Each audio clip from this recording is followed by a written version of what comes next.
আসসালামু আলাইকুম। আজকে আমরা এইচএসসি জীববিজ্ঞান বইয়ের প্রথম পত্রের প্রথম চ্যাপ্টার নিয়ে আলোচনা করতে যাচ্ছি।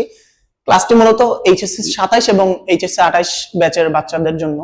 আমি ফার্স্ট থেকে প্রথম চ্যাপ্টার থেকে ইনশাআল্লাহ কন্টিনিউয়াসলি একদম কন্টেন্ট দিতে থাকবো, লেকচার ওয়াইজ, কোনো ওয়ান শট ক্লাস না, একদম বেসিক থেকে ক্লাস করতে হবে।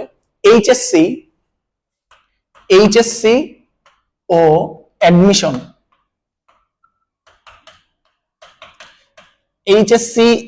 অ্যাডমিশন, তুমি অনশট করে এইচএসসি তে প্লাস পাইতে পারো, কিন্তু তোমার অ্যাডমিশনে গিয়ে অনেক প্যারা হয়ে যাবে।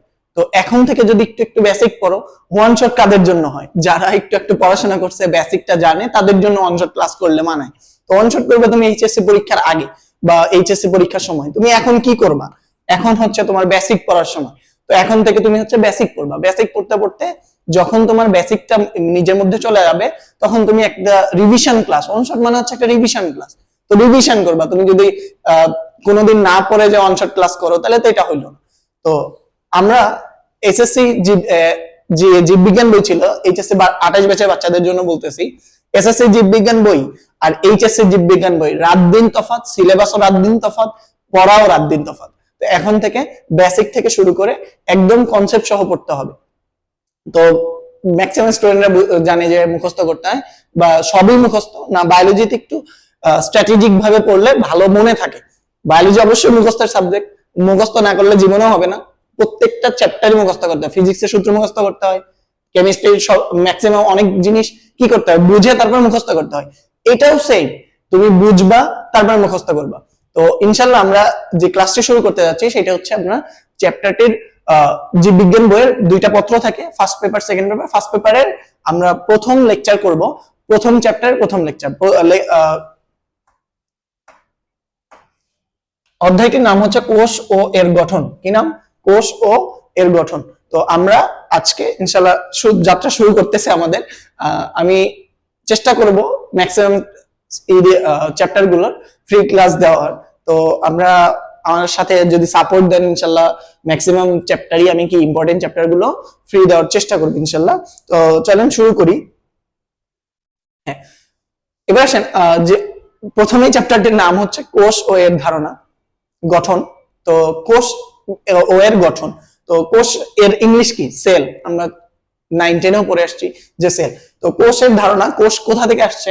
একদিন 1665 সালে রয়্যাল সোসাইটি অফ লন্ডন নামে একটা হচ্ছে ল্যাবরেটরি ছিল, যেখানে যন্ত্রপাতি রক্ষক হিসেবে একজন লোককে নিযুক্ত করা হয়, নাম হচ্ছে রবার্ট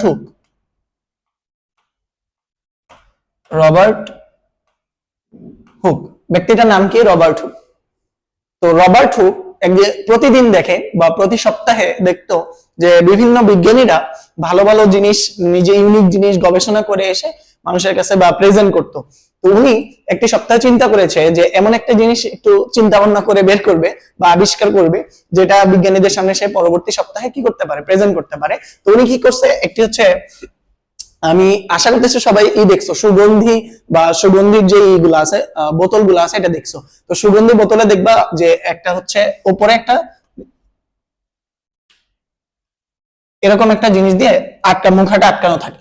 এখন তো আমরা জানি যে সিপি বুঝো তো, যে বোতলের মুখা যেটা আছে, তো বোতলের মুখটাকেই বলা হয় সিপি। তো মুখা যেটা আছে এটাকে আগে সিপি বলা হইতো। তো আগের দিনে ল্যাবরেটরিতে কাচের জিনিস, তো এটা কি করা হইতো, একটা এরকম আকৃতির একটা বস্তু, শুকনো কাঠের একটা অংশ দিয়ে বোতলের মুখটা লাগানো থাকতো, এটাকে বলা হতো ছিপি। তো এই কর্ক বলা হইতো, কর্কের ছিপি। তো এই ছিপির উনি রবার্ট হুক কি করছে, একটি স্লাইস করে একটা অংশ কেটে নিছে। অংশ কেটে নিয়ে এই যে অংশটা দেখতে পাইছে, কেটে তার হচ্ছে একটা মাইক্রোস্কোপ ছিল। তো এই মাইক্রোস্কোপের মধ্যে দেখছে যে এরকম একটা স্ট্রাকচার দেখতে পাইছে। তো এইটা তো দেখতে আমি ত্রিভুজের মতো আঁকাইছে উপর থেকে। আমি যদি উপর থেকে দেখি তাহলে দেখা যাবে যে এটা কি সার্কুলার, তাই না?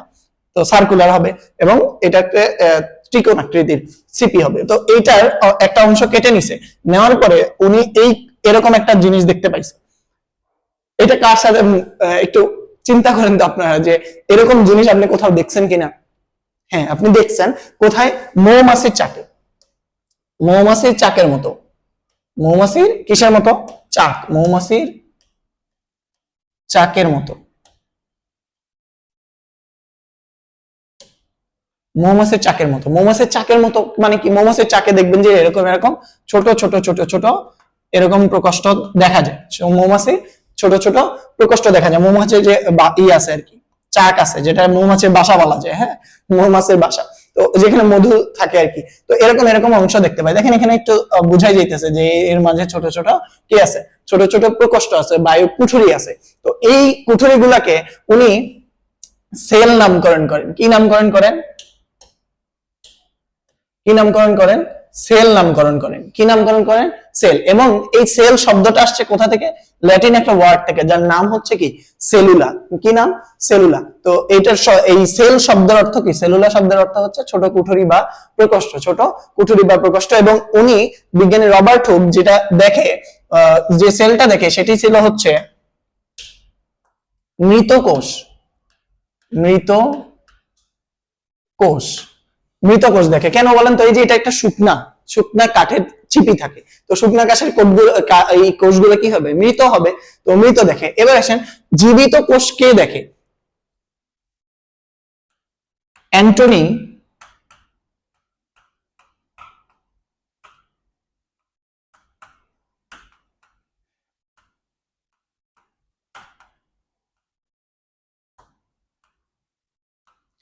Antony van Leeuwenhoek. Antony van Leeuwenhoek নামে একজন সায়েন্টিস্ট ছিল, যিনি কোষ প্রাচীর, কোষ প্রাচীর বলতে কোষ প্রাচীরটা হচ্ছে কোষের, উদ্ভিদ কোষের জন্য একটা কি কোষ? জড় পদার্থ। তো কোষ প্রাচীর ব্যতীত বাকি যে একটি জীবিত কোষ দেখতে পাই, একটি হচ্ছে জীবিত কোষ দেখতে পাই। কি কোষ দেখতে পাই? জীবিত কোষ দেখতে পান। জীবিত কোষ দেখতে পান। এবং এই জীবিত কোষ এর জন্য, জীবিত কোষের জন্য বিজ্ঞানী ফেলিক্স ডুজারডিন, ফেলিক্স ডুজারডিন উনি এই কোষের মধ্যে, জীবিত কোষের মধ্যে একটা জেলির মতো অংশ দেখতে পায়। কিসের মতো অংশ দেখতে পাই? জেলি, মানে একটা জেলি তো দেখছেন, জ্যাম জেলি দেখছেন তো সবাই। তো জেলির মতো একটা অংশ দেখতে পাই, যার ফেলিক্স ডুজারডিন যেটা নাম দেন হচ্ছে সারকোড। কি নাম দেয়? কি নাম দেয় বাবা? সারকোড।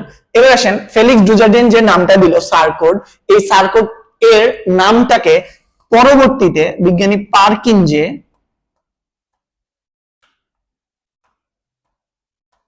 পারকিনজে, এই সারকোড বা এই যে কোষের যে জীবিত জেলির মতো অংশটা, এটার নাম দেয় প্রোটোপ্লাজম।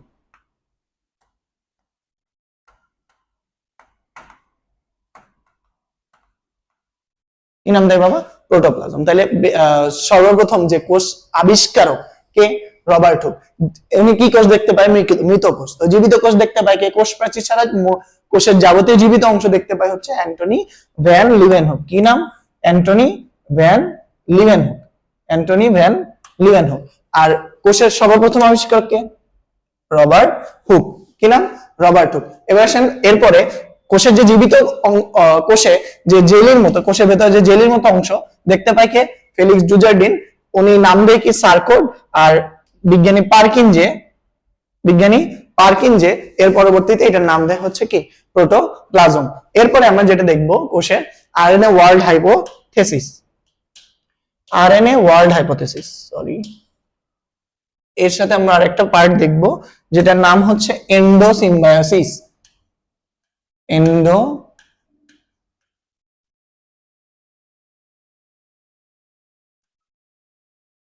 সিম্বায়ো এন্ডোসিম্বায়োসিস একটা টার্ম আছে, সেটা আমরা দেখব। আগে যেটা দেখবো সেটা হচ্ছে আরএনএ ওয়ার্ল্ড হাইপোথেসিস। মানে কি?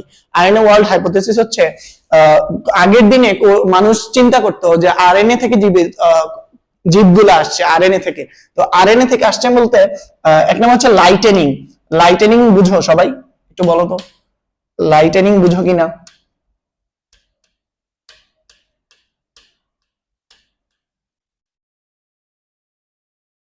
লাইটেনিং শব্দ অর্থ তোমরা সবাই মেঘ হইলে বা বৃষ্টির সময় দেখবা যে আকাশে একটা গর্জন সৃষ্টি হয়, বজ্রপাত যেটা আমরা বলি, আর কি বিদ্যুৎ চমকানো যেটা বলি, এটা হচ্ছে লাইটেনিং। তো লাইটেনিং এর সময় বায়ুমণ্ডলে CH4NH3, এরপর হচ্ছে H2, এরপর হচ্ছে কি পানি, এই যে যৌগগুলো আছে বা গ্যাস আছে, জলীয় বাষ্প আছে, এগুলা মিলে কি তৈরি করতো? এই যে গ্যাসগুলা আছে, এই গ্যাসগুলা মিলে কি তৈরি করতো বাবা বলেন তো? গ্যাসগুলা মিলে হচ্ছে অ্যামিনো অ্যাসিড তৈরি করতো। অ্যামাইনো বা অ্যামিনো যেটা বলেন, কোনো সমস্যা নেই। অ্যামিনো অ্যাসিড,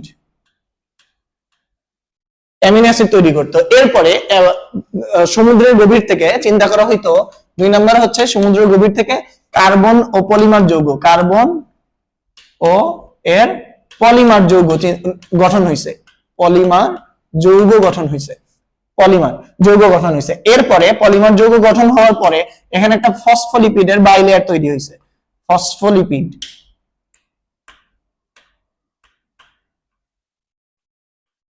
ফসফোলিপিড বাইলেয়ার কি তৈরি হয়েছে? ফসফোলিপিড বাইলেয়ার তৈরি হয়েছে, ফসফোলিপিড বাইলেয়ার তৈরি হয়েছে, ফসফোলিপিড বাইলেয়ার তৈরি হয়েছে। এরপরে এই ফসফোলিপিড বাইলেয়ারের ভেতরে একটা আরেকটা আসছে, সেটা হচ্ছে RNA, RNA ribo nucleic acid. এই আরএনএ হচ্ছে বংশগতির ধারক এবং বাহক, হেরিডিটির যে ক্যারেক্টারিস্টিক্স আছে এগুলাকে নিয়ন্ত্রণ করে, এইটা ধারণা করা হইতো। এটি হচ্ছে আরএনএ ওয়ার্ল্ড হাইপোথেসিস। পরবর্তীতে জানা গেছে ডিএনএ কোষের যাবতীয় জীবের যাবতীয় বৈশিষ্ট্যকে নিয়ন্ত্রণ করে। এটা হচ্ছে আপনারা বইয়ে দেখবেন যে আছে। কিন্তু আমরা যেটা আরেকটা যেটা পার্ট পড়বো সেটা হচ্ছে নাম হচ্ছে এন্ডোসিম্বায়োসিস। সিম্বায়োসিস শব্দের অর্থ হচ্ছে মিথজীবিতা, বাংলায় বলা হয় মিথজীবিতা। আর এন্ডো মানে, এন্ডো শব্দের অর্থ হচ্ছে ভেতরে। তো যেখানে বায়োলজিতে এন্ডো, এক্সো, তারপরে এপি, তারপরে এন্ডো, এগুলো দেখলে এন্ডো মানে ভেতরে, এপি বা এক্সো মানে হচ্ছে বাইরে। আচ্ছা,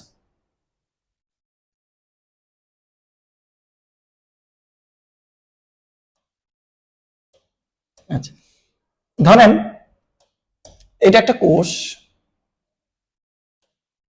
আচ্ছা বলেন তো, এই একটা কোষের মধ্যে কি থাকে নরমালি? আমরা জানি যে একটা কোষে অবশ্যই কি থাকবে, একটা নিউক্লিয়াস থাকবে। এটা একটা সাধারণ কোষ ধরে নিলাম, এটা হচ্ছে কি একটা নিউক্লিয়াস,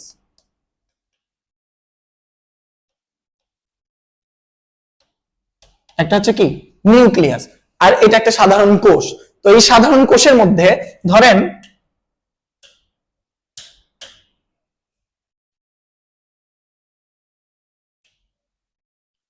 এই এই যে সাধারণ কোষটা আছে, এই সাধারণ কোষের মধ্যে একটা হচ্ছে বায়োবিও ব্যাকটেরিয়া আসছে। কি ব্যাকটেরিয়া আসছে?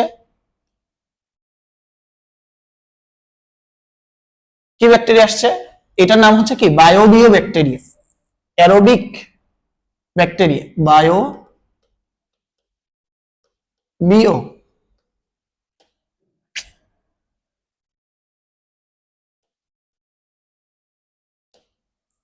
রস্যই না রে, দীর্ঘই, বায়ো বিও ব্যাকটেরিয়া।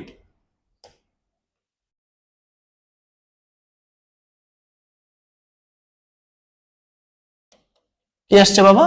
এই কোষের মধ্যে কি আসছে? বায়োবিও ব্যাকটেরিয়া আসছে। তো বায়োবিও ব্যাকটেরিয়া আসার পরে কি হবে?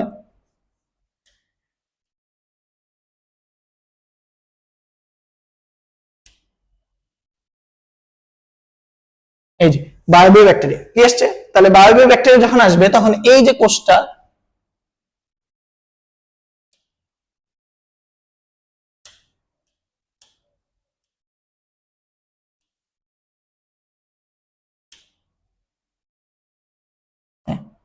তো বায়োবিও ব্যাকটেরিয়া, ধরুন বায়োবিও ব্যাকটেরিয়ার মধ্যে এখানে কি ওই কোষটা আঁকাইছি, তার মানে এখানে একটা নিউক্লিয়াস আছে। এরপরে কি আসছে? এই বায়োবিও ব্যাকটেরিয়াটা এই কোষের মধ্যে আসার পরে কিসে কনভার্ট হবে? মাইটোকন্ড্রিয়াতে কনভার্ট হবে। কিসে কনভার্ট হবে? মাইটোকন্ড্রিয়া। কিসে কনভার্ট হবে? মাইটোকন্ড্রিয়া। এটা কি কোষে কিসে এসে কি হয়েছে? মাইটোকন্ড্রিয়া।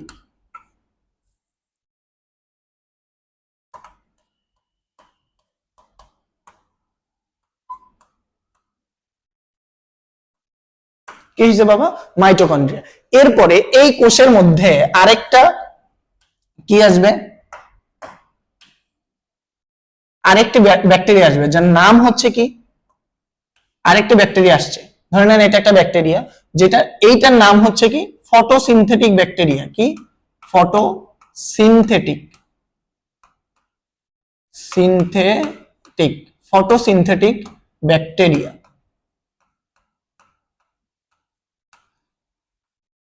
Photosynthetic bacteria.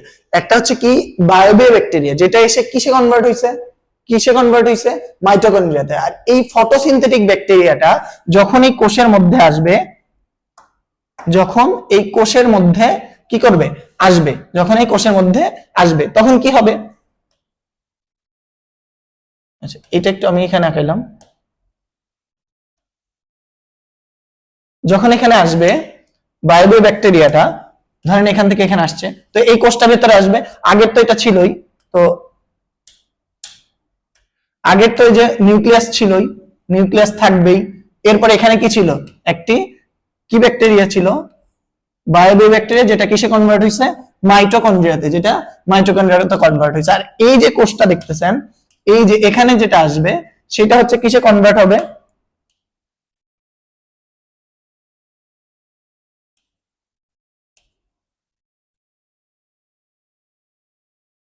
কিসে কনভার্ট হবে, এই যে ফটোসিনথেটিক ব্যাকটেরিয়া এটি এই কোষের মধ্যে এসে কিসে কনভার্ট হবে, ক্লোরোপ্লাস্টে। কিসে? ক্লোরোপ্লাস্ট।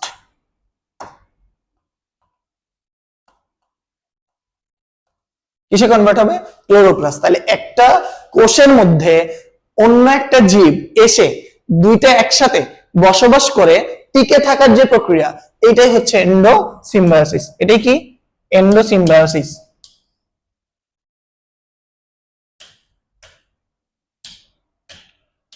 এন্ডোসিম্বায়োসিস তাহলে কি, যে একটি কোষের মধ্যে বা দুটি অন্য জীব এসে, অন্য জীব মানে কি, ব্যাকটেরিয়া আসছে, কি বায়োবে ব্যাকটেরিয়া, যেটা মাইটোকন্ড্রিয়াতে কনভার্ট হয়ে গেছে টিকে থাকার জন্য, পরিবেশের সাথে সে টিকে থাকবে, অন্য একটা কোষের মধ্যে এসে টিকে থাকবে। এই টিকে থাকার জন্য যে পরিবর্তনটা, একই সাথে পরিবর্তিত হয়ে টিকে থাকার যে প্রসেসটা, এটা হচ্ছে সিম্বায়োসিস। মিথজীবিত অর্থ হচ্ছে দুইটা জিনিস এক জায়গায় বসবাস করবে এবং দুইটা জিনিস একে অপরের উপকারও হবে, একটা অপরের জন্য উপকারী হবে এবং জীবে টিকে থাকবে, বেঁচে থাকবে। তাহলে দুইটা ব্যাকটেরিয়া আসছে, একটা ফটোসিনথেটিক ব্যাকটেরিয়া আর একটা হচ্ছে বায়োবে ব্যাকটেরিয়া, এসে দুইটা অর্গানেলিতে পরিবর্তন হয়ে দুইটা অঙ্গাণুতে পরিণত হয়ে কি হয়ে গেছে, এর মধ্যে একটা কোষের মধ্যে টিকে আছে। এটাই হচ্ছে, এই প্রসেসটা হচ্ছে এন্ডোসিম্বায়োসিস।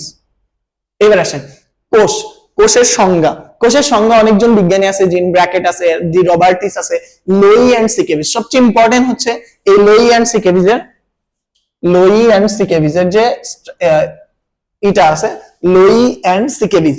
বিজ্ঞানী লোই এন্ড সিকেভিজের যে কোষের যদি সংজ্ঞা কখনো পরীক্ষায় আসে, আমরা লোই এন্ড সিকেভিজের সংজ্ঞাটাই কি করব, লিখব।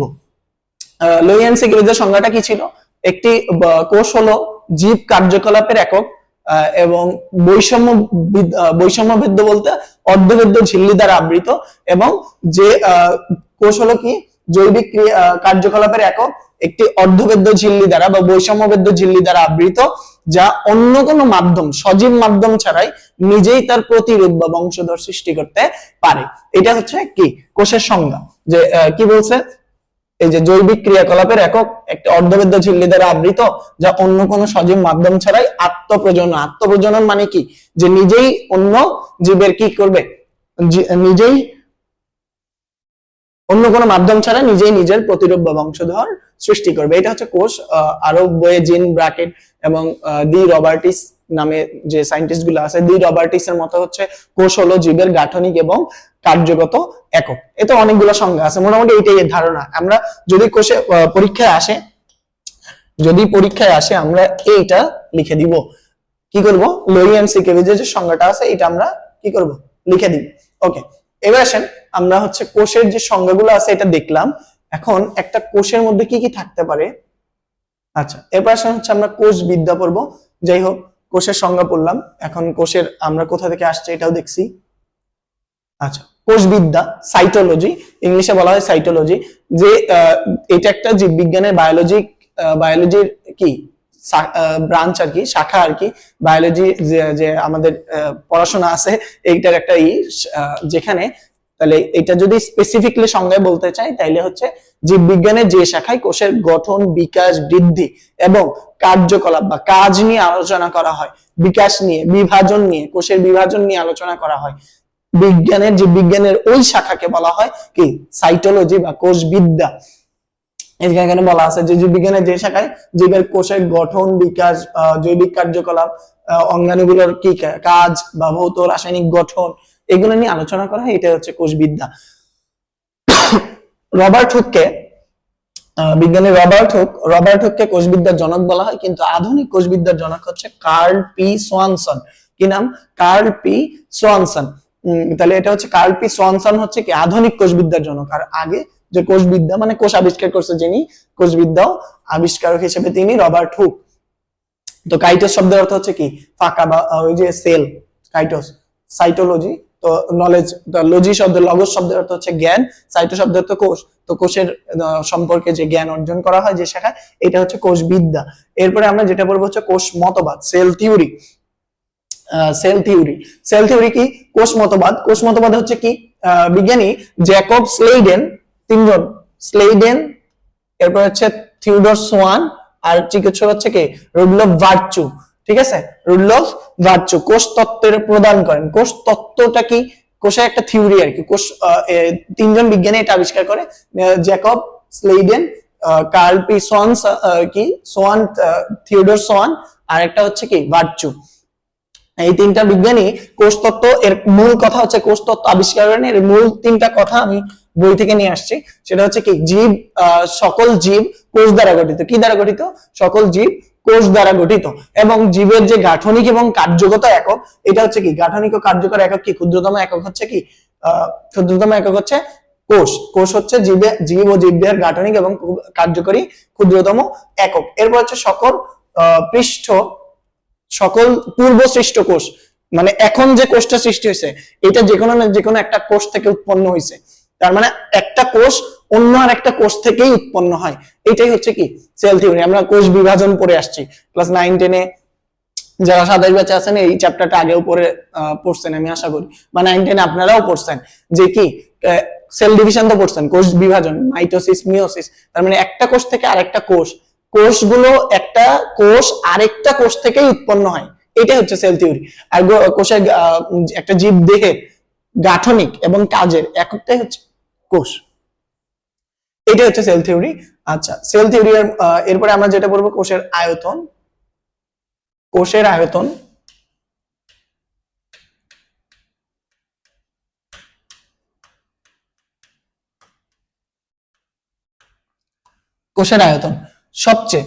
পৃথিবীর সবচেয়ে বড় কোষ হচ্ছে উট পাখির ডিমের কোষ।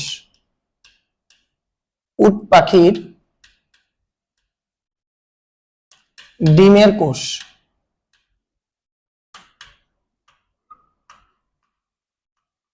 উট পাখির ডিমের কোষ, এটা 17 সেন্টিমিটার গুণন হচ্ছে 12.5 সেন্টিমিটার। এটা হচ্ছে দৈর্ঘ্য আর প্রস্থ। ওকে, এটা হচ্ছে ডিম কোষ। আর পৃথিবীর সবচেয়ে ছোট কোষ হচ্ছে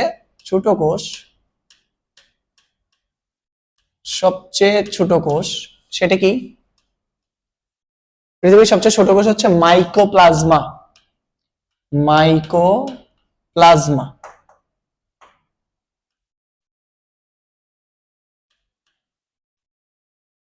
মাইকোপ্লাজমা গ্যালিসেপ্টিকাম।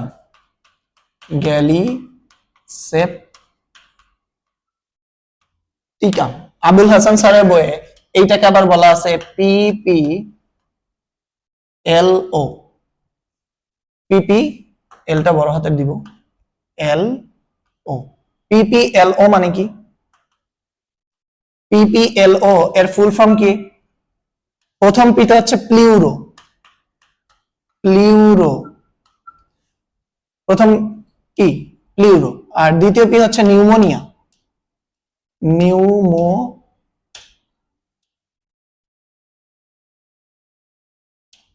বানান বলে হইতে পারে রে, তো মাফটাফ করে দিয়েন। হ্যাঁ, আচ্ছা।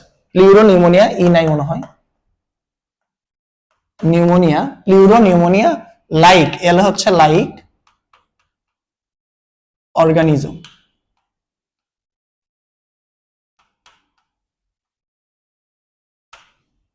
প্লিউরো নিউমোনিয়া লাইক অর্গানিজম, এটা হচ্ছে পৃথিবীর সবচেয়ে ছোট কোষ হিসেবে ধারণা করা হয়। আর মানুষের, এরপর হচ্ছে মানুষের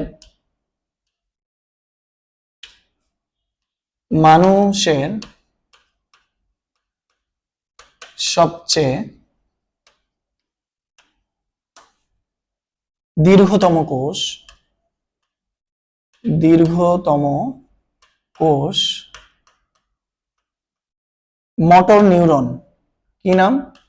মোটর নিউরন, যার দৈর্ঘ্য কত? 1.37 মিটার। 1.37 মিটার, হ্যাঁ 1.37 মিটার, ওকে 1.37 মিটার। এরপরে মানব দেহের সবচেয়ে ছোট কোষ, মানব দেহের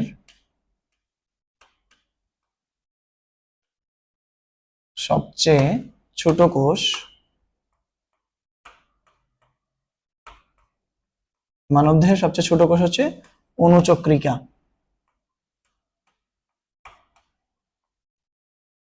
অনুচক্রিকা। আর পুরুষের জন্য সবচেয়ে ছোট কোষ হচ্ছে শুক্রাণু। পুরুষের জন্য সবচেয়ে ছোট কোষ হচ্ছে কি? শুক্রাণু।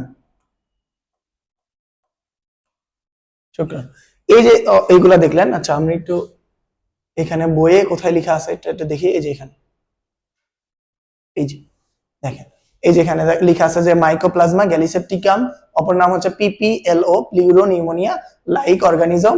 সবচেয়ে বড় কোষ হচ্ছে কি? উট পাখির ডিম, 17 সেন্টিমিটার, 12.5 সেন্টিমিটার, সর্বাপেক্ষা বড়। আর মানব দেহের সবচেয়ে লম্বা বা দীর্ঘতম কোষ হচ্ছে কি? Motor neuron. এরপরে মানব দেহের সবচেয়ে ক্ষুদ্রতম কোষ হচ্ছে অনুচক্রিকা। পুরুষের জন্য সেটা হচ্ছে কি? শুক্রাণু। পুরুষের জন্য এটা হচ্ছে শুক্রাণু। এরপরে আসে আমরা যেটা পড়বো, যেখানে লেখা আছে, যেগুলো পড়াইলাম সেগুলো এখানে লেখা আছে। আচ্ছা, এরপর আসেন টাইপ অফ সেল, কোষের প্রকারভেদ। এখন কোষের প্রকারভেদ অনেকগুলো জিনিসের উপর ডিপেন্ড করে লেখা যায়। কোষের প্রথমে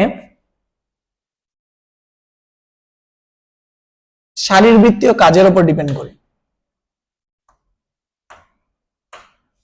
কিসের উপরে ভিত্তি করে? শারীরবৃত্তীয় কাজ।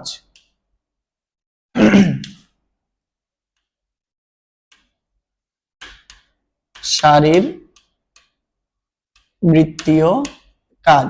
শারীরবৃত্তীয় কাজের উপর ভিত্তি করে সেল দুই প্রকার। কয় প্রকার?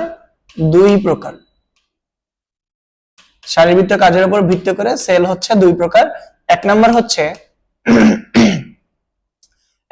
দেহকোষ, সোমাটিক সেল। দেহ কোষ ইংলিশে বলা হয় সোমাটিক সেল।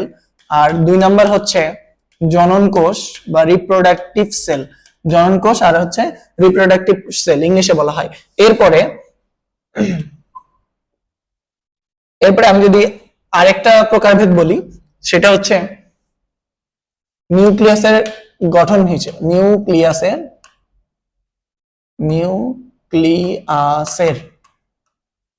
গঠন, নিউক্লিয়াসের গঠনের উপর ভিত্তি করে। নিউক্লিয়াসের গঠনের উপর ভিত্তি করে সেল দুই প্রকার। সেল কয় প্রকার? দুই প্রকার। এক নম্বর কি? Prokaryotic cell. প্রোক্যারিওটিক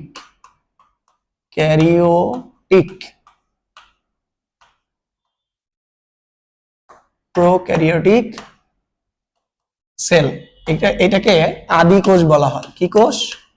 আদি কোষ।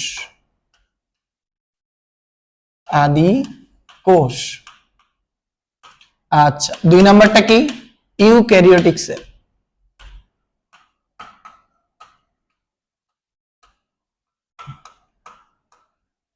ইউক্যারিওটিক সেল বা এটার নাম হচ্ছে প্রকৃত কোষ। প্রকৃত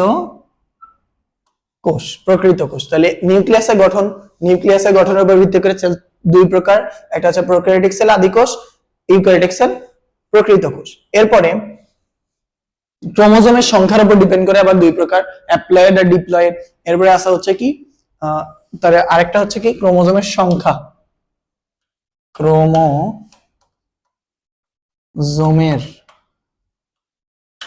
সংখ্যা।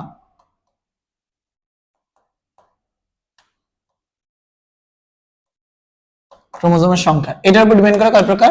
দুই প্রকার, একটা হচ্ছে হ্যাপ্লয়েড হ্যাপ্লয়েড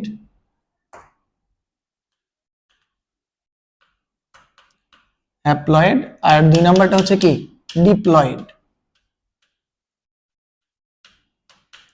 এরপরে ডিপ্লয়েড, হ্যাঁ।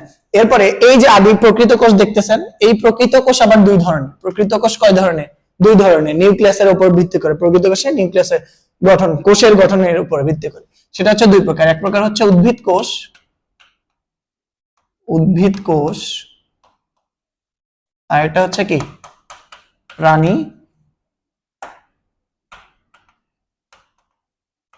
প্রাণী কোষ। আর এটা হচ্ছে কি, একটা হচ্ছে উদ্ভিদ কোষ আর একটা হচ্ছে কি প্রাণী কোষ। একটা হচ্ছে প্রোক্যারিওটিক সেল। এই যে গঠনগুলো দেখলাম, এই গঠনগুলো হচ্ছে আমরা এখন আলাদা আলাদা করে পড়ব। এখন সেটা পড়ার আগে আমরা একটু শারীরবৃত্তীয় কাজ, এই যে ফার্স্টেরটা পড়ি, শারীরবৃত্তীয় কাজের উপর ভিত্তি করে সেল কয় ধরনের? দুই ধরনের। সেল কয় ধরনের? দুই ধরনের। একটা হচ্ছে কি কোষ বললাম? দেহ কোষ। আমরা একটু ডিফারেন্সিয়েট, পার্থক্য পড়বো, পার্থক্য করে পড়বো, তাইলে মনে রাখা ইজি হবে। একটা মনে রাখলে আর একটা পারা যাবে, এই জন্য আমরা একটু পার্থক্য করে পড়বো। দেহ কোষ আর এটা হচ্ছে কি জনন কোষ। জনন কোষ। এক নাম্বার দেহ কোষ কাকে বলে সংজ্ঞাটা দিব, তাই না? জনন কোষ কাকে বলে সংজ্ঞাটা দিব। দেহ কোষ কাকে বলে?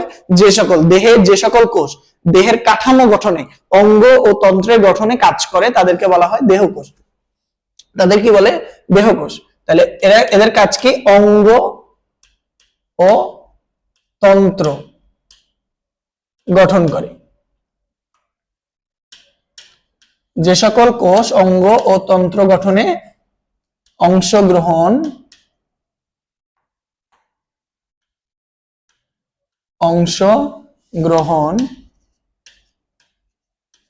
করে, যে সকল কোষ কি অঙ্গ ও তন্ত্র গঠনে অংশগ্রহণ করে। আর জনন কোষ কি? জনন কাজে, জননে অংশগ্রহণ, মানে জননের কাজে অংশগ্রহণ করে, অংশগ্রহণ করে, জননের কাজে অংশগ্রহণ করে। ওকে, এবার আসেন দুই নাম্বার দেহকোষ।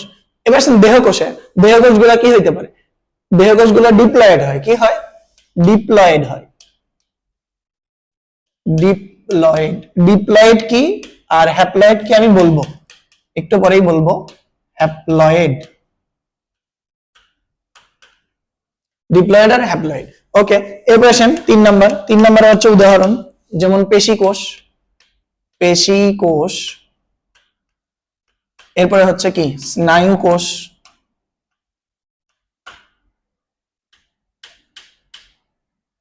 স্নায়ু কোষ।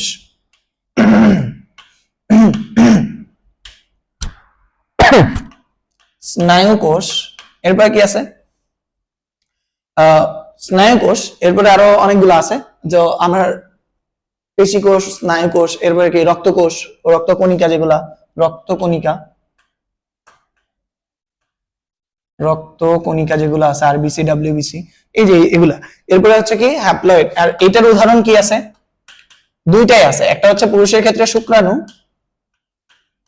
আর একটা হচ্ছে ডিম্বাণু। ইংলিশে স্পার্ম আর ওভাম বলা হয়, ডিম্বাণু। এটাকে ইংলিশে স্পার্ম, ওটাকে কি বলা হয়? ওভাম। আচ্ছা, পেশি কোষ, স্নায়ু কোষ, মাসেল সেল, তারপরে নার্ভ সেল, এরপর হচ্ছে ব্লাড ভেসেল, ব্লাডের যে এইগুলো আছে, পার্টিকেল গুলো আছে, এগুলো। তো এইটা যদি আমরা দেখি, এই যেখানে দেখবেন এই যে neuron, epithelial cell, blood cell, এরপরে কি মাসেল সেল, এগুলো হচ্ছে কি দেহকোষ। যে সকল কোষ শুধুমাত্র দেহের জীবদেহের অঙ্গ ও অঙ্গতন্ত্র গঠনে অংশগ্রহণ করে তাদেরকে দেহকোষ বলে। দেহকোষ সাধারণত ডিপ্লয়েড হয়, এবং এই যে মূল, কাণ্ড, পাতা, স্নায়ুতন্ত্র গঠনকারী কোষ কি দেহকোষ। এরপরে হচ্ছে পেশি কোষে যেখানে বলাই আছে এপিথেলিয়াল সেল। এপিথেলিয়াল সেল আবরণ টিস্যুর কোষ, এপিথেলিয়াল একটা হচ্ছে টিস্যু। এরপর আসেন জনন কোষ। জনন কোষ, বহুকোষী জীবের যে সকল কোষ কেবলমাত্র জননে অংশগ্রহণ করে, কিসে অংশগ্রহণ করে? জননে অংশগ্রহণ করে, এদেরকে জনন কোষ বলা হয়। দেহ গঠনে এদের কোনো ভূমিকা নাই, এরা শুধুই, আর এরা কি হয়? হ্যাপ্লয়েড হয়। হ্যাপ্লয়েড কি ডিপ্লয়েড কি বলবো। আর এই যে দেখেন স্পার্ম আর ওভাম, এটাই হচ্ছে উদাহরণ। এবার আমরা যেটা বলবো, নিউক্লিয়াসের গঠনের উপর ভিত্তি করে কয়টা সেল পড়ছিলাম? কয় প্রকার? 2 প্রকার পড়ছিলাম, তাই না? 2 প্রকার। এক নাম্বার কি ছিল? এপাশে কি ছিল? Prokaryotic sell.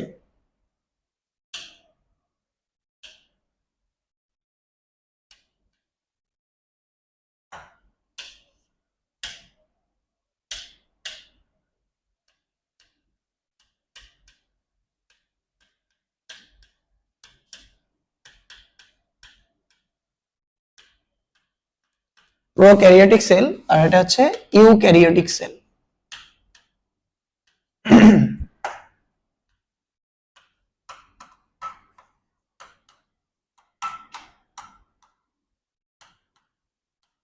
Eukaryotic cell, prokaryotic cell, আর এটা হচ্ছে ইউক্যারিওটিক সেল। এটাকে আদি কোষ বলা হয় আর এটাকে প্রকৃত কোষ বলা হয়। এখন এই যে প্রোক্যারিওটিক বা আদি কোষ যে জীবগুলা আছে, এই কোষগুলা আছে, এই কোষগুলা কি থাকে না? সুগঠিত নিউক্লিয়াস নাই। এক নাম্বার কি? সুগঠিত নিউক্লিয়াস নাই। সুগঠিত নিউক্লিয়াস, সুগঠিত নিউক্লিয়াস নেই। এখন সুগঠিত নিউক্লিয়াস নাই শব্দের অর্থটা কি বোঝায় বলেন তো? একটা নিউক্লিয়াসে কি কি থাকে? নিউক্লিওলাস, যেটা একদম ঘনবস্তু, নিউক্লিয়াসের মধ্যে একদম ঘনবস্তু, নিউক্লিওলাস। এরপরে ক্রোমাটিন কি? জালিকা বা ক্রোমাটিন জালিকা। এরপর নিউক্লিয়ার মেমব্রেন, তাই না? নিউক্লিওলাস। এরপর নিউক্লিওপ্লাজম, ছোট ছোট এই যেখানে এর মধ্যে যে জেলির মতো অংশটা দেখা যায়, এটা হচ্ছে কি? এটা একটা প্রকৃত কোষ। তাহলে কি কি থাকে একটা প্রকৃত কোষে? নিউক্লিয়ার এনভেলপ বা নিউক্লিয়ার মেমব্রেন। এরপর হচ্ছে কি? নিউক্লিওপ্লাজম। কি থাকে? নিউক্লিওপ্লাজম। এরপরে হচ্ছে ক্রোমাটিন তন্তু বা নিউক্লিয়ার রেটিকুলাম, আর এটা হচ্ছে নিউক্লিওলাস। তাহলে একটা পূর্ণাঙ্গ নিউক্লিয়াস গঠনের জন্য এই 3টা জিনিস লাগবে। যেহেতু এটা পূর্ণাঙ্গ না, সুগঠিত না, তার মানে এগুলার কোনো একটা অভাব থাকবে। এর মধ্যে এই যে সুগঠিত নিউক্লিয়াস নাই, কিন্তু এদের মধ্যে একটি কয়টি?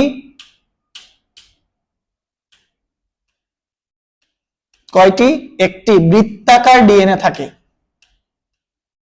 বৃত্তাকার ডিএনএ থাকে এবং এই ডিএনএটা কোষের এই প্রোক্যারিওটিক সেলের যে অঞ্চলে থাকে প্রোক্যারিওটিক সেলের যে অঞ্চলে থাকে, ওই অঞ্চলটাকে বলা হয় নিউক্লিওয়েড।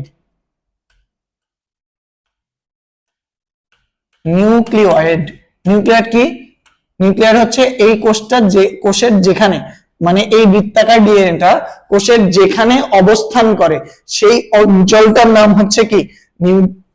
নিউক্লিওয়েড। আর আমি এখন দেখেন এই যেখানে কিন্তু বলছি একটি মাত্র বৃত্তাকার ডিএনএ থাকে, আর এইটাতে একাধিক ক্রোমোজোম থাকে। ওকে, এরপর আসেন, এদের মধ্যে কি নাই?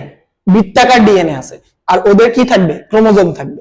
আচ্ছা, এরপর আসেন 3 নম্বর যে বৈশিষ্ট্যটা, এদের বিভাজনটা দ্বিবিভাজন হয়। কোষ বিভাজন দ্বিবিভাজন বা অ্যামাইটোসিস প্রসেসে হয়। অ্যামাইটোসিস পদ্ধতিতে হয়ে থাকে। অ্যামাইটোসিস কোষ বিভাজন পদ্ধতিতে হয়ে থাকে। এরপরে এদের খাদ্য গ্রহণ শোষণ পদ্ধতিতে হয়ে থাকে। শোষণ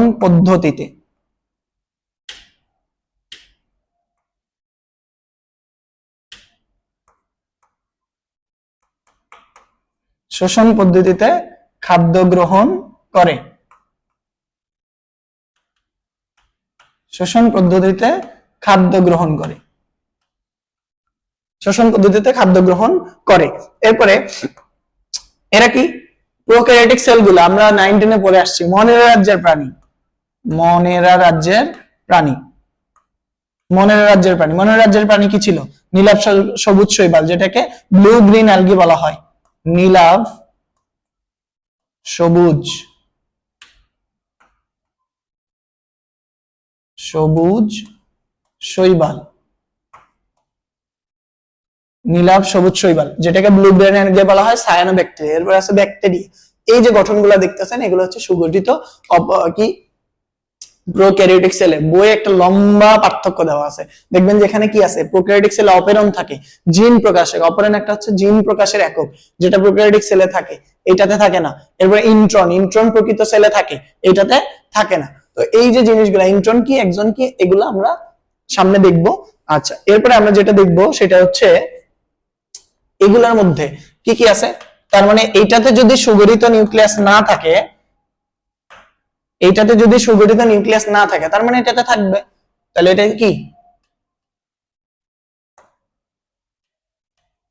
সুগঠিত নিউক্লিয়াস আছে।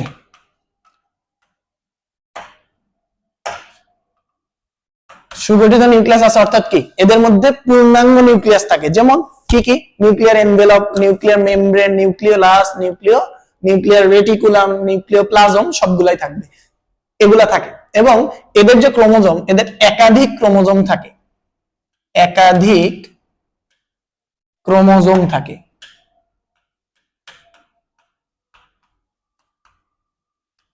একাধিক কি থাকে? একাধিক ক্রোমোজোম থাকে। একাধিক ক্রোমোজোম বলেন তো এটাতে কেন? আপনার কি প্রশ্ন হইতেছে না যে এইটাতে কেন ক্রোমোজোম বললো আর এইটাতে কেন বৃত্তাকার ডিএনএ বললো? বলেন তো আমারে, একটু মনে হইতেছে না যে পার্থক্য অবশ্যই আছে এখানে? একটা ডিএনএ, একটা ক্রোমোজোম গঠনের জন্য দুইটা জিনিস লাগে, একটা হচ্ছে ডিএনএ আর একটা হচ্ছে হিস্টোন প্রোটিন। একটা ক্রোমোজোম গঠিত হইতে হলে দুইটা জিনিস লাগে, একটা হচ্ছে ক্রোমোজোম আর একটা হচ্ছে histone protein. Histone protein, histone protein. একটা ডিএনএর সাথে 8টা হিস্টোন প্রোটিন যুক্ত হয়। কয়টা? 8টি। কয়টি হিস্টোন প্রোটিন? 8টি হিস্টোন প্রোটিন মিলে কি করে একটা ডিএনএ, ধরেন এটা একটা ডিএনএ, এর সাথে 8টা হিস্টোন প্রোটিন এভাবে যুক্ত হবে, এই যে এভাবে, এভাবে 8টা হিস্টোন প্রোটিন, এগুলো হচ্ছে হিস্টোন প্রোটিন, এইচপি, আর এটা হচ্ছে কি ডিএনএ। তো এই যে 8টা হিস্টোন প্রোটিনের সাথে এভাবে এভাবে পেঁচায় পেঁচায় পেঁচায় কি তৈরি করে? একটা ক্রোমোজোম তৈরি হয়। কিন্তু ডিএনএ তো ডিএনএ, ডিএনএ তে কোনো, এখানে কোনো হিস্টোন প্রোটিন নাই। বইয়ে দেখবেন লেখা আছে হিস্টোন প্রোটিন নাই, হিস্টোন প্রোটিন নাই। এইচপি আবার অন্য কিছু ভাবেন না, কি বলে যে ক্ষমতার এককটা না কিন্তু। ওকে, আশা করি সবাই বুঝতে পারছেন।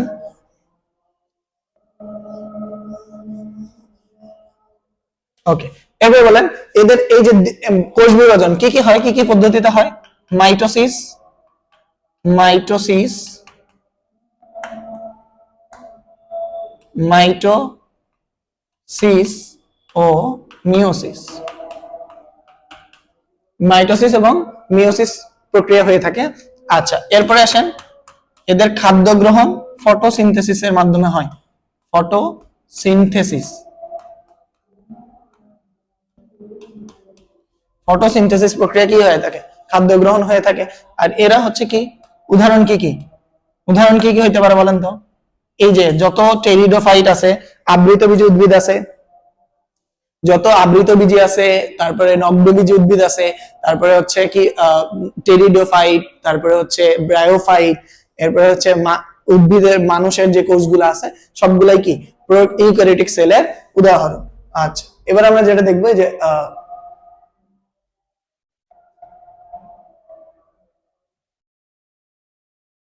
যেটা দেখবো সেটা হচ্ছে ক্রোমোজোমের উপস্থিতি, ক্রোমোজোমের সংখ্যা, ক্রোমোজোমের সংখ্যার উপর ডিপেন্ড করে কয় প্রকার? দুই ধরনের, একটা হচ্ছে ডিপ্লয়েড আর একটা হচ্ছে হ্যাপ্লয়েড। একটা বলেন তো, এই যে আমরা ছোটবেলা থেকে দেখে আসি 2n, n, n সংখ্যক ক্রোমোজোম একটা কোষে থাকে, আর কি একটা হচ্ছে 2n আর একটা হচ্ছে কি n। এভাবে কোষ লিখে রাখছেন না, লিখতেন না সবাই? লিখছেন তো। তো এই যে 2n বলতে কি বোঝায়? ডিপ্লয়েড, ডিপ্লয়েড, এটা বলতে কি বোঝায়? ডিপ্লয়েড। আর একটা কি? হ্যাপ্লয়েড। একটা হচ্ছে কি ডিপ্লয়েড, আর একটা কি হ্যাপ্লয়েড। 2n থাকলে ডিপ্লয়েড, n থাকলে হ্যাপ্লয়েড। আচ্ছা বলেন তো আপনারা সবাই জানেন কিনা মানুষের কয়টা ক্রোমোজোম থাকে? 46টা ক্রোমোজোম থাকে। 46টি কয় জোড়া? 23 জোড়া। 23 জোড়া 46টি, 23 জোড়া 46টি। আচ্ছা বলেন তো এই যে 23 যোগ 23, 23 23 যোগ 23, তাই কিনা? 23 যোগ 23 এটাই কি 46টা হয়? 23টা।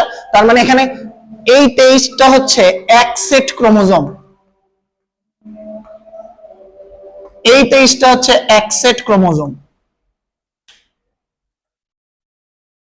এক সেট ক্রোমোজোম। তাহলে কয় সেট ক্রোমোজোম আছে মানুষে? 2 সেট। কিন্তু আমরা যদি দেখি শুক্রাণু বা ডিম্বাণু, শুক্রাণু বা ডিম্বাণু, শুক্রাণুতে এক সেট ক্রোমোজোম থাকে। কয় সেট ক্রোমোজোম? এক সেট ক্রোমোজোম থাকে। তাহলে এই যে এক সেট ক্রোমোজোমধারী যে কোষগুলো আছে, মানে যে সকল কোষে এক সেট ক্রোমোজোম থাকবে তাদেরকে বলা হয় কি? হ্যাপ্লয়েড কোষ।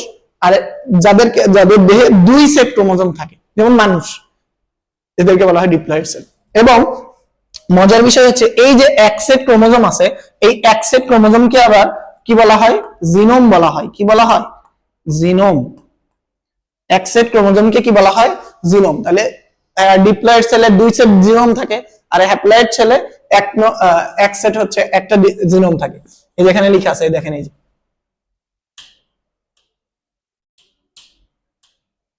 এই যে এই যে প্রতি সেট ক্রোমোজোমকে কি বলা হয়? প্রতি সেট ক্রোমোজোমকে কি বলা হয়? জিনোম বলা হয়। প্রতি সেট ক্রোমোজোমকে একত্রে জিনোম বলা হয়। তাহলে কয়টা জিনোম থাকবে? 2টা। আচ্ছা এবার আসেন উদাহরণ। এই যে সপুষ্পক অপুষ্পক উদ্ভিদের মধ্যে থাকে, আর এই যে ছত্রাক, শৈবাল, ব্রায়োফাইটা, টেরিডোফাইটা এদের হ্যাপ্লয়েড কোষ বিশিষ্ট হয়ে থাকে। আর মিয়োসিস কোষ বিভাজনের প্রক্রিয়া যেটা হয় ডিপ্লয়েড, শুক্রাণু এবং ডিম্বাণু, এটা দুইটা হচ্ছে কি? ডিপ্লয়েড। এবার আসেন উদ্ভিদ কোষ আর প্রাণী কোষ। উদ্ভিদ কোষ এবং প্রাণী কোষ।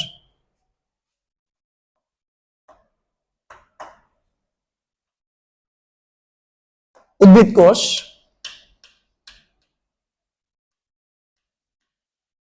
উদ্ভিদ কোষ, আর এটা হচ্ছে কি?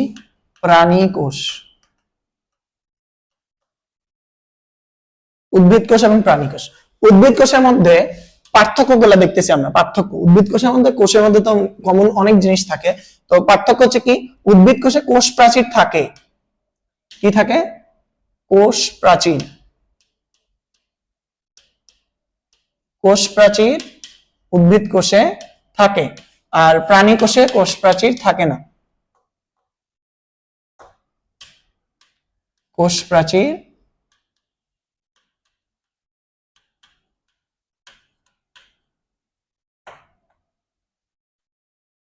কোষ প্রাচীর কি? নাই। প্রাণী কোষে কোষ প্রাচীর নাই। 2 নাম্বার, 2 নাম্বার, উদ্ভিদ কোষে, প্রাণী কোষে আবার সেন্ট্রিওল থাকে। সেন্ট্রিওল বা সেন্ট্রোজোম যেটা বলেন, সেন্ট্রিওল থাকে। সেইটা আবার প্রাণী কোষে, উদ্ভিদ কোষে থাকে না। উদ্ভিদ কোষে থাকে না। আচ্ছা এবার আসেন সঞ্চিত খাদ্য। সঞ্চিত খাদ্য উদ্ভিদ কোষের, সঞ্চিত খাদ্য,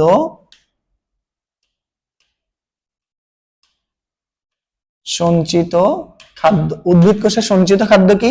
স্টার্চ।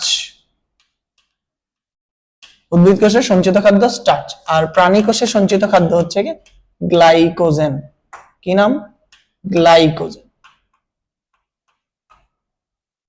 আপাতত মোটামুটি এগুলা পড়লে এগুলাই পার্থক্য, এগুলা পার্থক্য হচ্ছে ইম্পর্টেন্ট। আচ্ছা আমরা একটু এই যে এখানে চলে যাই। দেখেন এই কথাগুলো এখানেও লেখা আছে, প্রাণী কোষ, অ্যানিমাল সেল, প্লান্ট সেল, উদ্ভিদ কোষের বাইরে। আর মোস্ট ইম্পর্টেন্ট হচ্ছে উদ্ভিদ কোষে কি থাকে? সেলুলোজ নির্মিত কোষ প্রাচীর থাকে। এরপর হচ্ছে কোষ গহ্বরটা কি? বড়। সাইটোপ্লাজমে ক্লোরোপ্লাস্ট থাকে। আর সঞ্চিত খাদ্য কি? এই সঞ্চিত খাদ্য হচ্ছে, তাহলে এটাতে কি নাই? ক্লোরোপ্লাস্ট থাকে, মানে নিজের খাদ্য নিজে তৈরি করতে পারে।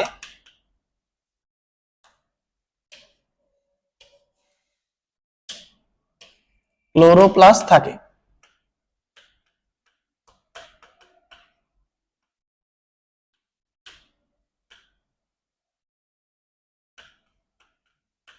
ক্লোরোপ্লাস্ট থাকে, আর এটাতে থাকে, ক্লোরোপ্লাস্ট থাকে, আর এটাতে ক্লোরোপ্লাস্ট থাকে না। ওকে, এরপর হচ্ছে কি উদ্ভিদ কোষে, যে প্রাণী কোষে কোষ প্রাচীর নাই, কোষ গহ্বর অনুপস্থিত, ক্ষুদ্র আকৃতির ক্লোরোপ্লাস্ট অনুপস্থিত, মানে নিজের খাদ্য নিজে তৈরি করতে পারে না। এরপর হচ্ছে সেন্ট্রিওল গলজি বডি উপস্থিত, আর গ্লাইকোজেন হচ্ছে সঞ্চিত খাদ্য। আচ্ছা, এরপরে আসেন, এরপর আমরা হচ্ছে কোষের প্রকারভেদের মধ্যে আমরা একটা সেলের কি কি দেখবো।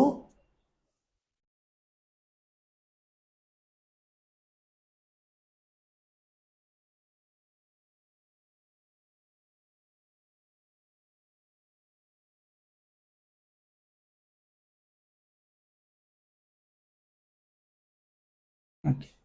আমরা যদি একটু দেখি তাইলে একটা সেলে কি কি থাকে এটা দেখি।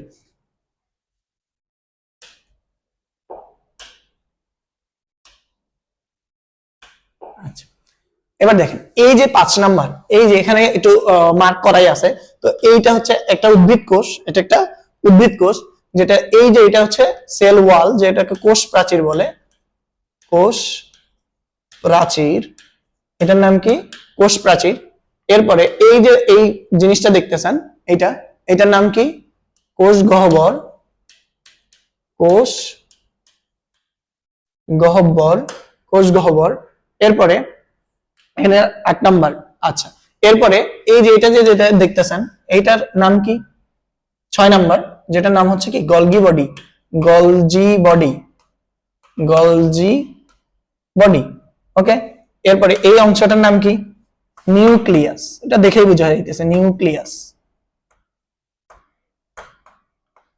কি নাম নিউক্লিয়াস, ঠিক আছে নিউক্লিয়াস। আচ্ছা, এরপরে এই যে এটা কি, এটা কি হতে পারে বলেন তো, এই যে কোষগুলা সবুজ বর্ণের এগুলা কি, সবুজ বর্ণের এগুলা কি ক্লোরোপ্লাস্ট,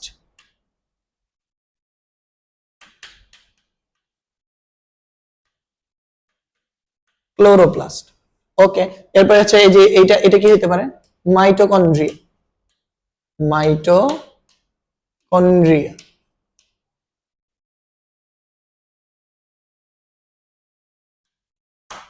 মাইটোকন্ড্রিয়া, এটার নাম কি মাইটোকন্ড্রিয়া। ওকে, এই যে সেল ওয়াল, ঠিক আছে, এটা হচ্ছে সেল ওয়াল, মানে এটা হচ্ছে কোষ প্রাচীর, মাইটোকন্ড্রিয়া, ক্লোরোপ্লাস্ট।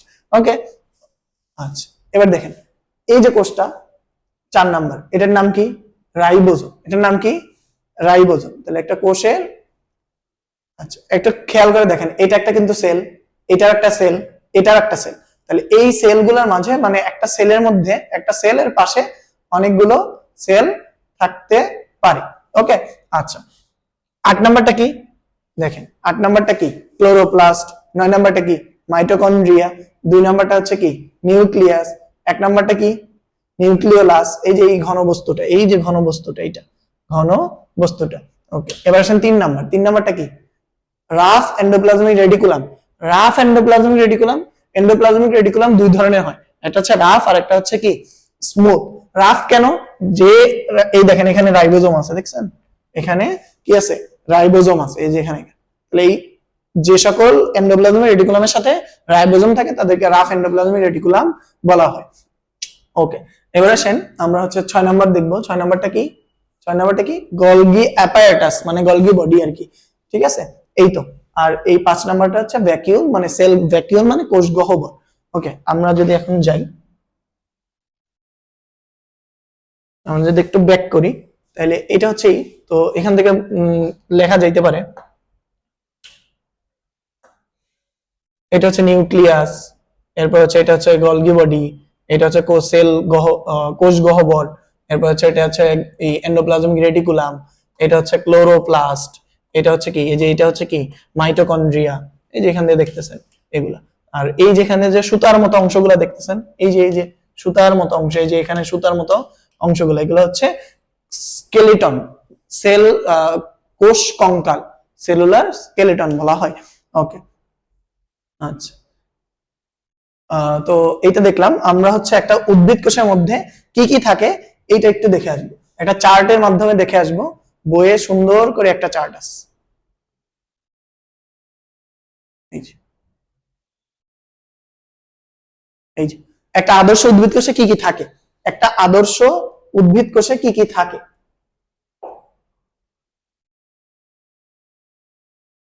ওকে, একটা আদর্শ কোষে কি কি থাকে আমরা দেখব।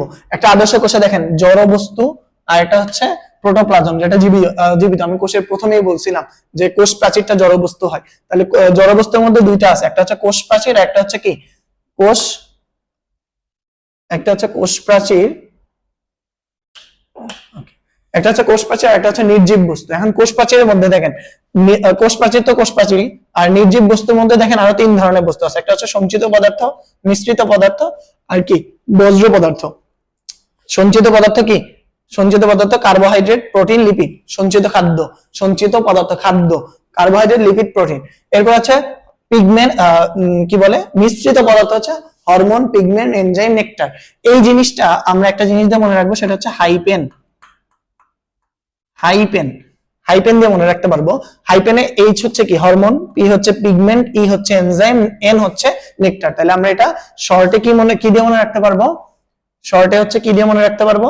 হাইপেন দিয়ে মনে রাখতে পারবো। এরপরে যে রেজিন, টেনিন, ল্যাটেক্স, অ্যালকালয়েড, তারপরে আছে আপনার হচ্ছে উদ্বায়ী পদার্থ, খনিজ পদার্থ। এগুলো হচ্ছে একটা মিশ্রিত বর্জ্য পদার্থ, মানে কি কোষ থেকে বের হয়ে যাবে যে সকল পদার্থ।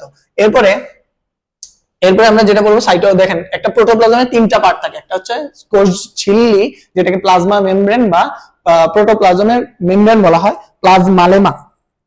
কি বলা হয়? প্লাজমালেমা। এরপর হচ্ছে সাইটোপ্লাজম, আর এটা হচ্ছে নিউক্লিয়াস। নিউক্লিয়াসের মধ্যে আমরা ওই যে প্রোক্যারিওটিক সেলে বলছিলাম যে নিউক্লিয়ার এনভেলপ থাকে, নিউক্লিওপ্লাজম থাকে, নিউক্লিওলাস থাকে, রেটিকুলাম থাকে বা ক্রোমোজোম, এগুলা থাকে। এখন সাইটোপ্লাজমকে সাইটোসল বলা হয়। এখন বিভিন্ন অঙ্গাণু কোষের বিভিন্ন, ওই যে মাইটোকন্ড্রিয়া যে বললাম। এখন দেখেন ঝিল্লিবদ্ধ অঙ্গাণু আছে, ঝিল্লিবিহীন অঙ্গাণু আছে। এই ঝিল্লিবিহীন অঙ্গাণুগুলোকে আমরা একটা ছন্দের মাধ্যমে পড়তে পারি। কি ছন্দ সেটা? প্রথম মামাই সেরা। কি দিয়ে মনে রাখতে পারবো? প্রথম মামাই সেরা। প্রথম মামাই সেরা দিয়ে কিভাবে মনে রাখবো? দেখেন প্রথম, দেখেন এই যে প্রোটিওজোম আছে, এরপর থ দিয়ে আছে, দেখেন প্রথম হচ্ছে প্রোটিওজোম, ম দিয়ে কি এই যে মাইক্রোটিবিউল, মাইক্রোফিলামেন্ট, মাইক্রোটিবিউল, মাইক্রোফিলামেন্ট, এতে হচ্ছে ইন্টারমিডিয়েট ফিলামেন্ট, রতে হচ্ছে রাইবোজোম, সেতে হচ্ছে সেন্ট্রিওল। তাহলে আমরা যে প্রথম দিয়ে মনে রাখতাম, প্রথম দিয়ে হচ্ছে প্রোটিওজোম, এরপরে মা দিয়ে মাইক্রোটিবিউল, মাইক্রোফিলামেন্ট, ইন্টারমিডিয়েট ফিলামেন্ট, যেটাকে কোষীয় কঙ্কাল বলা হয়। কি বলা হয়? কোষীয় কঙ্কাল বলা হয়। প্রথম মামাই সেরা, এই ছন্দটার নাম কি? প্রথম মামাই সেরা। এটা দিয়ে মনে রাখতে পারবো। প্রথম দিয়ে মনে রাখতে পারবো প্রোটিওজোম, মা দিয়ে মাইক্রোটিবিউল, ম দিয়ে হচ্ছে মাইক্রোফিলামেন্ট, ইন্টারমিডিয়েট ফিলামেন্ট, র দিয়ে হচ্ছে রাইবোজোম। তাহলে এদের কি নাই? ঝিল্লিবিহীন। এদের কি নাই? ঝিল্লি নাই, কোষ গহ্বর, কোষ ঝিল্লিটা নাই। এই যে কোষ ঝিল্লিটা নাই। আচ্ছা, এরপর আছেন ঝিল্লিবদ্ধ অঙ্গাণু কোনগুলা? যেগুলোতে ঝিল্লি আছে, আবরণ আছে। কি কি? Mitochondria, Golgi body, endoplasmic reticulum, এরপর হচ্ছে প্লাস্টিড, সেল ভেকিউল মানে হচ্ছে কোষ গহ্বর, আর এটা হচ্ছে কি পার অক্সিজম। এই চারটা মুখস্থ করতে হবে অ্যাডমিশন এবং বোর্ড পরীক্ষার এমসিকিউর জন্য, খুবই ইম্পর্টেন্ট। সো আজকে আমরা এই পর্যন্তই ক্লাস শেষ করতেছি ইনশাল্লাহ। এই পর্যন্ত আমাদের লেকচার 1 ছিল। নেক্সট ক্লাস থেকে আমরা বিভিন্ন অঙ্গাণু যেগুলো আছে, সেলের অর্গানগুলা, সেই অর্গানগুলা ইনশাল্লাহ পড়বো। তো দেখা হবে নেক্সট ক্লাসে। সবাই আশা করি ক্লাসটি মনোযোগ দিয়ে করলে আপনাদের বেসিকটা, সেল সম্পর্কে যে বেসিক প্রকারভেদ গুলো আছে আমরা যেগুলো দেখলাম, এগুলো ইনশাল্লাহ শেষ হবে। ঠিক আছে, সবাইকে আসসালামু আলাইকুম। আজকে এ পর্যন্তই ক্লাসটি শেষ করছি।